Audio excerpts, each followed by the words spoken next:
Hi all, it's PJ, and this is the demo for joining your piping in the round.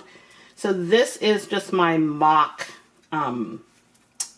pillowcase lining. In reality, you'll have this sewn together, but I just want to do this demo on how to make the join. When we do the pillowcase, we'll be joining this in the round, but you can use this method as well if you're trying to join two pieces of piping together.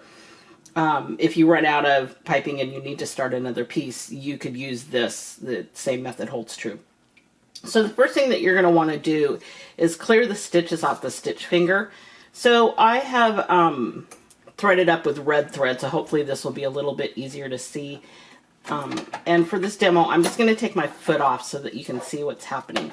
So these are your stitch fingers right here. When you stitch, the stitches form on these stitch fingers, and I'm going to stitch here just a little bit. Oh, don't have my foot down. There we go. So can you see how the stitches are forming on the stitch fingers? If you try to put your fabric in, see how the edge of this is caving in? So by releasing the stitches off the stitch finger, your fabric will go in there smoothly. And again, this is exactly the same if your foot is on. It's just easier to see with your foot off. So what I'm going to do is I'm going to gently hold my tail and I'm going to wiggle the flywheel. Can you see the stitches releasing off of the stitch finger? So now when you put your fabric in, it's not going to cave in. Okay, so I'm going to put my foot back on. So your machine is set up just for a standard 4-thread overlock, and both of your needles are in. When you initially set up your piping, I had made the comment that if you were running on one of the older Imagines, that the left needle on some of the Imagine models gets very, very close to your cording, and it will actually stitch into the cording a little bit.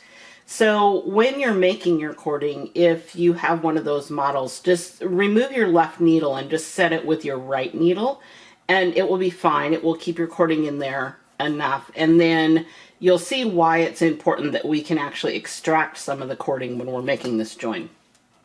So I have my fake pillowcase band, and I have I'm using two different colors of piping. I have a pink and a green, just so that you can actually see the join.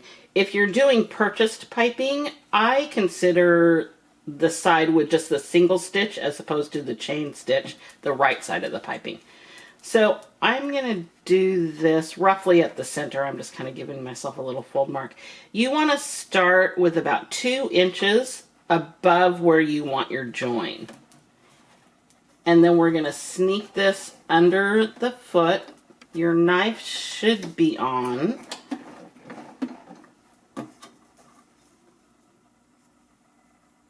Or unlocked.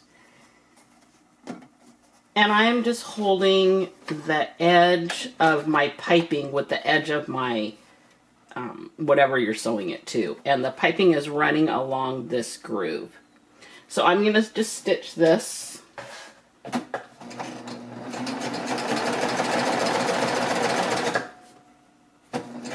Down to the end, and I'm just going to cut this off. If you were doing an actual pillowcase, this would literally be in the round.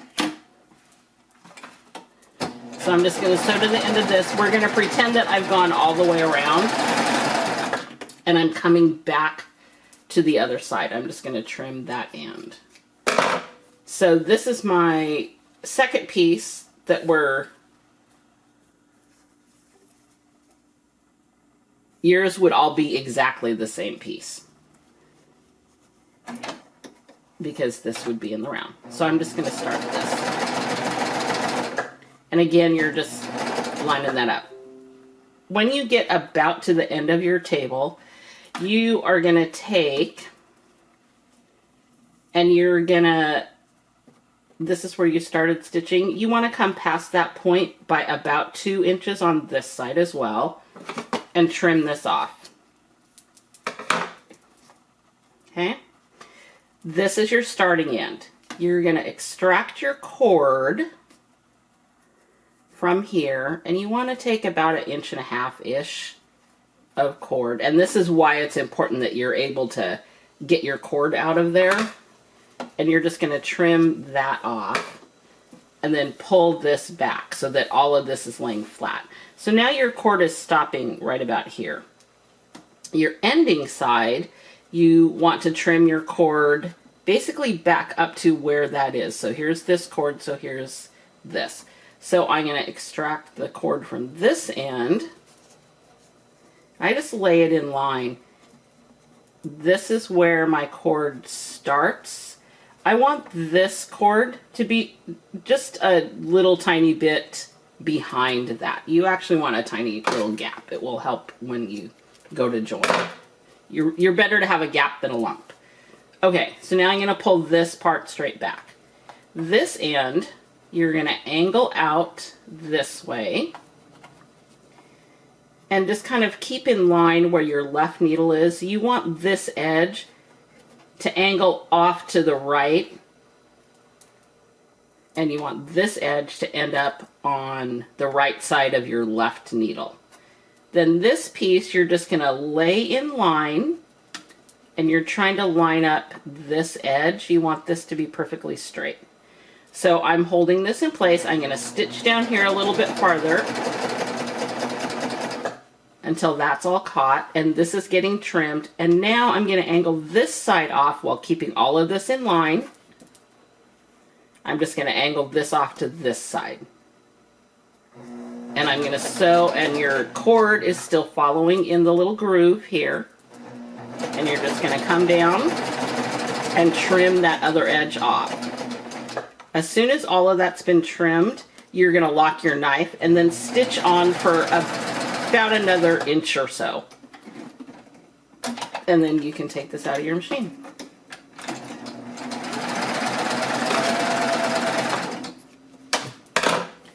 So here's your join. And you can see that your cord is all perfectly in line. If I didn't have two colors, that join would be almost seamless. Okay. Thanks for watching. We'll see you next time.